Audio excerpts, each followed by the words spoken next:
అప్పుడు వారికి గాలి ఎదురైనందున ఉమ్.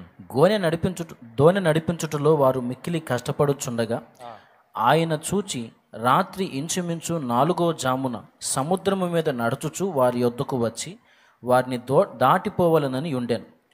ఆయన సముద్రము మీద నడుచుట వారు చూచి భూతమని తలంచి కేకలు వేసిరి.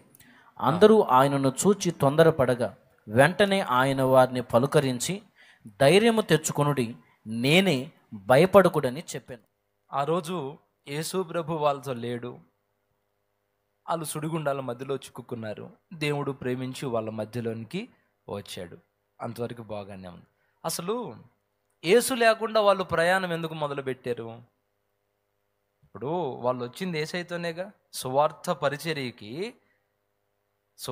పరిచర్యకి యేసుతో పాటేగా అక్కడికి వచ్చింది. మరి యేసుతో పాటు వచ్చిన వాళ్ళు యేసయ్యను వదిలిపెట్టి ఎందుకు వెళ్ళారు? అడుగుదాం. పేతురు గారు, యేసు ప్రభుతో వచ్చారు కదా ఈ సముద్ర తీరానికి, మరి యేసు ప్రభుని ఎందుకు వదిలిపెట్టి వెళ్ళారు? ఎందుకంటే ఆయన వెళ్ళమన్నాడు. నేను వస్తానులే కానీ మీరు వెళ్ళండి అన్నాడు. అందుకని వచ్చాం. సరే, ఆయన ఏదో మాట వరుసకి మిమ్మల్ని వెళ్ళమన్నాడు, మీరు వెళ్ళటమేనా? మోషే ఏం చేశాడు మీకు తెలియదా? మోషేతో ఆ రోజుల్లో దేవుడు ఏమన్నాడు? మోషే, నేను నీతో పాటు రాలేను, నువ్వు వెళ్ళు, నువ్వు జాగ్రత్తగా తీసుకెళ్ళి వీళ్ళని కానానుకు చేర్చు అన్నప్పుడు మోషే ఏమన్నాడో మీకు తెలీదా? ఏమన్నాడు మోషే? అయ్యా, అమ్మో, నువ్వు లేకుండా నేను అడుగు కూడా బయట వెయ్యను. నువ్వు లేకుండా వెళ్ళమంటున్నావేంటి? నువ్వు లేకపోతే, నీ సన్నిధి నాతో పాటు రాకపోతే ఒక్క అడుగు కూడా నేను వేయను, ఇక్కడే కూర్చుంటా. నువ్వు వస్తానంటేనే నేను బయలుదేరతా. ఎందుకంటే నువ్వు లేకుండా నేను బయలుదేరితే వీళ్ళందరూ నన్ను ఏం చేస్తారో నాకు తెలుసు. మార్గంలో రకరకాల శత్రువులు కాచుకొని ఉన్నారు. నువ్వు లేకుండా నేను వస్తే పట్టి బంధించి నన్ను చంపాలని శత్రువులు కాచుకొని ఉన్నారన్న సంగతి నాకు తెలుసు. నువ్వు లేకుండా నేను ఎలా వెళ్తాను ప్రభువా? ఈరోజు ఇక్కడున్నానంటే, ఐగుప్తు నుండి ఇంతవరకు ప్రయాణం చేసి వచ్చానంటే నీ కృప కదా. నువ్వు అడుగడుగునా తోడుగా ఉండి శత్రువులను నా ముందు నుండి తొలగిస్తే కదా నేను వచ్చింది. ప్రభువా, నువ్వు రాకపోతే నేను ఒక్క అడుగు కూడా వెయ్యను అని ప్రభు పాదాలు గట్టిగా పట్టుకున్నాడా లేదా? అప్పుడేమన్నాడు? సరే మోషే, సరే అట్లానే, సరే నీ కోసం వస్తానుపా. ఈ ప్రజలందరినీ చూస్తే కోపం వస్తుంది, వాళ్ళని బట్టి నీతో పాటు కూడా రాకూడదు అనుకున్నా నేను. సరే, నువ్వు బతిమలాడుతున్నావు కాబట్టి, నేను రాకపోతే నువ్వు వెళ్ళని అంటున్నావు కాబట్టి నీతో పాటు వస్తాపా. యేసయ్య మోషేతో పాటు ప్రయాణం మొదలు పెడితే మోషేకి ఎవరైనా ఎదురు నిలిచారా? రాజ్యాలు, పెద్ద పెద్ద రాజ్యాలు తల్లకిందులైపోయినాయి. బలమైన శత్రువులు మట్టి కరుచుకున్నారు. ఎందుకు? మోషే పక్కన ఉన్నవాడు సైన్యములకు అధిపతియగు యెహోవా.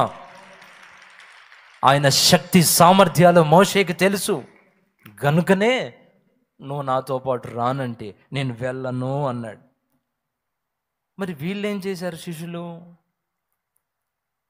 ప్రభు అన్నాడు, నేను కాసేపు ప్రార్థన చేసుకోవాలి, మీరు వెళ్ళండి అంటే వీళ్ళు, అయ్యా నీతో పాటే మేము కూడా ప్రార్థనలో గడుపుతాం, ఇప్పుడు తొందర ఏముందయ్యా, ఇప్పుడు కొంపలేం మునిగిపోతున్నాయి, అయినా నువ్వు లేకుండా మేము పోయి ఏం చేస్తాం ప్రభువా, నీతో పాటే ఉంటాం, నువ్వు ప్రార్థనలో ఉంటూ నీతో పాటు మేము కూడా ప్రార్థనలో తండ్రితో గడుపుతాం, మనం కలిసి వెళ్దామయ్యా అని అన్నారండి? అలా మాట వరుసకి కాదులే ప్రభువా, ఒక్కడివే ఎందుకు, మేము కూడా ఉంటాంలే. లేదు లేదు, మీరు వెళ్ళండి అంటే సరే ప్రభువా, జాగ్రత్తగా వస్తావుగా, రేపు మమ్మల్ని రమ్మంటావా లేకపోతే నువ్వే వస్తావా? నేను ఏదో ఒక చిన్న నావ పెట్టుకొని వచ్చేస్తానులే, మీరు పోండి. సరే ప్రభువా. వెళ్ళిపోయారు. సాగిందా యాత్ర? యేసు లేకుండా ప్రయాణం ముందుకెళ్ళిందా? ఈరోజు చాలామంది ఆత్మీయుల పరిస్థితి ఎలా ఉందో తెలుసా? ప్రారంభంలో యేసుతోనే ప్రయాణం, కానీ ఇప్పుడు చాలా మందితో యేసు లేడు, అది కూడా వాళ్ళకి అర్థం అవ్వట్లా. యేసు ప్రభుని వదిలేశారు. రకరకాల కారణాల చేత ప్రభు సన్నిధికి దూరం అయిపోయి లోకంలో వెళ్తున్నారు. ముందుకు వెళ్తావా? పరిచర్యలో, ఆధ్యాత్మిక జీవితంలో ముందుకు వెళ్తావా? పరమ యెరూషలేముకు నీ అడుగులు ముందుకు పడతాయా?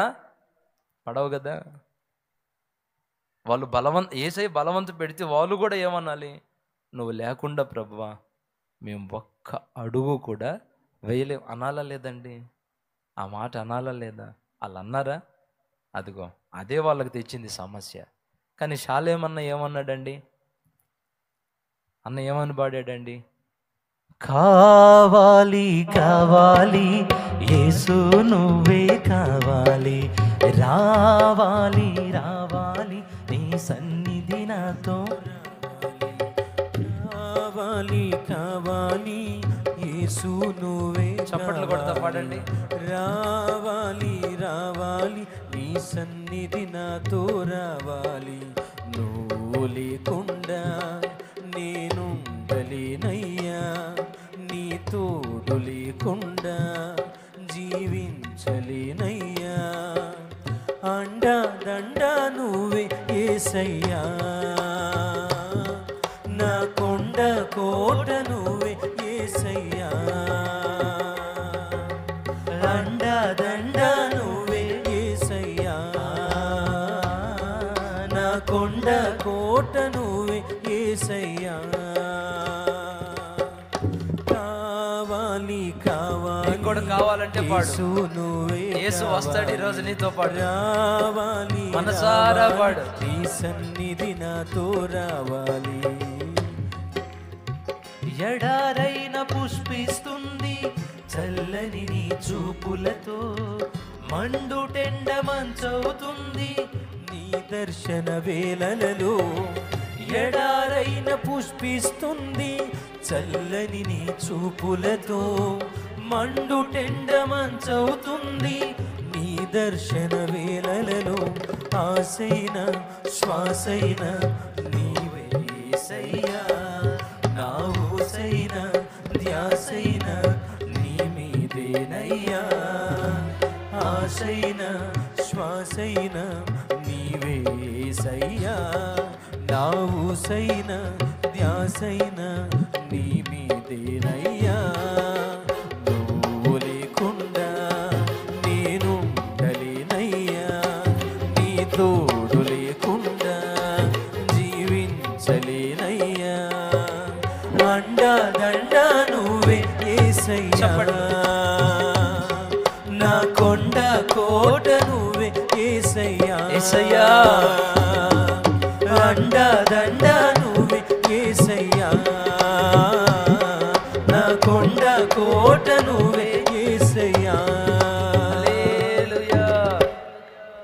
యేసయ్యా నువ్వు లేకపోతే నేను బ్రతకలేను, నీ సన్నిధి నాతో పాటు రాకపోతే నేను అసలు బ్రతకలేను ప్రభువా, దయచేసి నన్ను ఒంటరిగా వెళ్ళమని చెప్పొద్దు, నువ్వు లేకుండా నేను ప్రయాణాలు చేయను, నువ్వు లేకుండా నేను అడుగులు ముందుకు వెయ్యను అని శిష్యులు అడిగారా?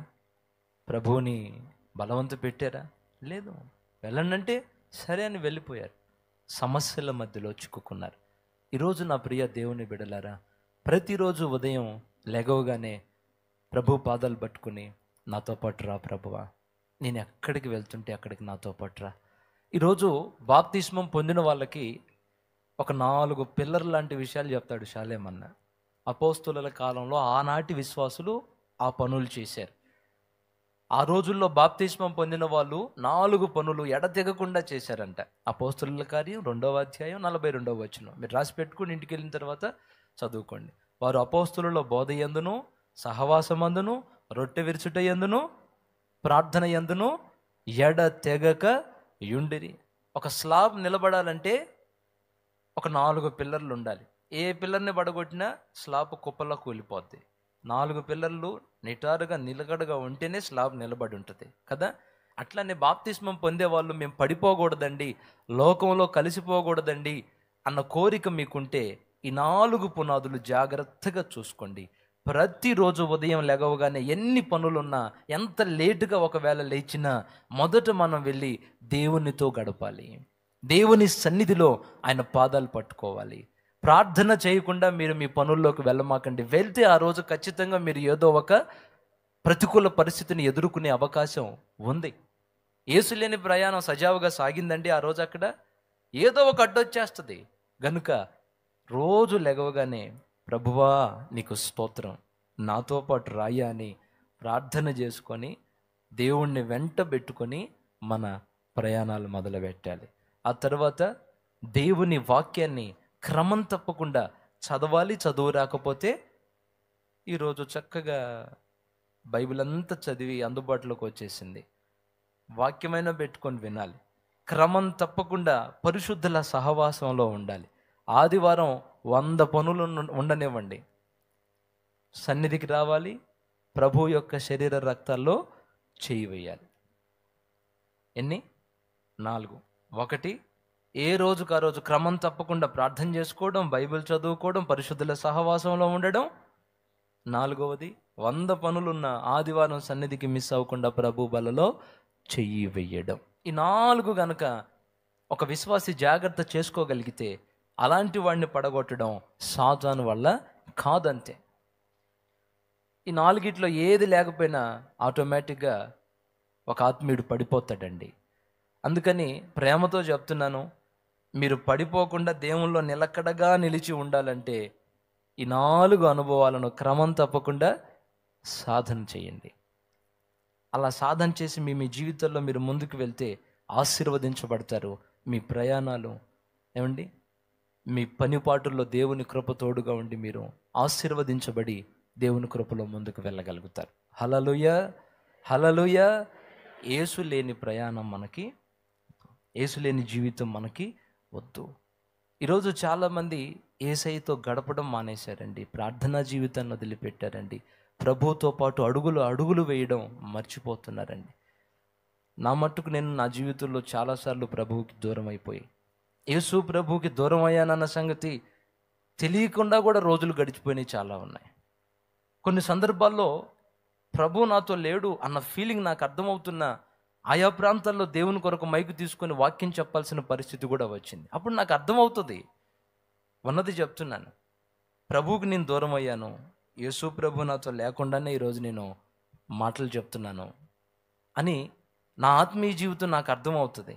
మీ ఆత్మీయ జీవితం మీకు అర్థమవుతుంది. యేసయ్య ఉంటే ఆ అనుభూతి ప్రతి ఒక్కరికి అర్థమవుతుంది, ఆత్మీయులకు అర్థమవుతుంది.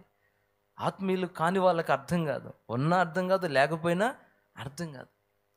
ఎప్పుడు బలిపీఠం మీదకు వెళ్ళినా, ఎప్పుడు పరిచర్య కొరకు వెళ్ళినా, ఎప్పుడు ఏది ఎటు అడుగు వేసినా యేసయ్య నాతో ఉన్నాడా, ప్రభువుతో పాటు కలిసి అడుగు నేను వేస్తున్నానా లేదా అనేది మనం చూసుకుంటూ అడుగులు ముందుకు వేసామనుకోండి, మనం విజయ పదంలో దేవుని కొరకు ముందుకు వెళ్ళగలుగుతాం. హల్లెలూయా. ముందు చెప్పాను, యేసు లేకుండా మనం ఒకవేళ ప్రయాణం చేస్తే ఆపదల పాలవుతాము. ప్రతికూల పరిస్థితుల్లో మన పరిస్థితిని చూసి మనల్ని కాపాడడానికి వచ్చేవాడు నజరేయుడైన యేసు ఒక్కడే. ఆయనను వెంట పెట్టుకుని వెళ్ళకుండా మనం ప్రయాణం మొదలు పెడితే మన పరిస్థితి ఒక దారయ్యే అవకాశం ఉంటుంది. మన ప్రయాణం సజావుగా సాగదు. దేవుని కృప మనకు తోడుగా ఉండును గాక. గట్టిగా చెప్తారా? హల్లెలూయా, హల్లెలూయా. ఇంకా చెప్పడానికి బోల్డ్ అన్ని విషయాలు ఉన్నాయి. బాప్తిస్మాల కార్యక్రమం ఉంది కాబట్టి ప్రార్థన చేసుకుందాం. ప్రార్థన చేసుకొని బాప్తిస్మాల కార్యక్రమానికి వెళ్దాం. చెప్పండి, యేసయ్య మనల్ని దాటిపోతాడా? నాకెవ్వరూ లేరు, ఒంటరిగా ఉన్నాను, ఏ సహాయం నాకు చేసేవాళ్ళు ఎవరు లేరు అని అనుకున్న ఈ పరిస్థితుల్లో నీ దగ్గరకు వచ్చేది ఎవరు? నిన్ను దర్శించేది ఎవరు? మనల్ని చూసేది ఎవరు? మన కన్నీటిని తుడిచేది ఎవరు? ఎవరు మన నావలో అడుగు పెడితే మన ప్రయాణం సజావుగా సాగిపోద్ది? యేసయ్యను వెంట పెట్టుకోకుండా మనం ప్రయాణం మొదలు పెడితే మన పరిస్థితి ఏమవుతుంది? ఈ 2 కీలకమైన విషయాలు మనసులో పెట్టుకొని ముందుకు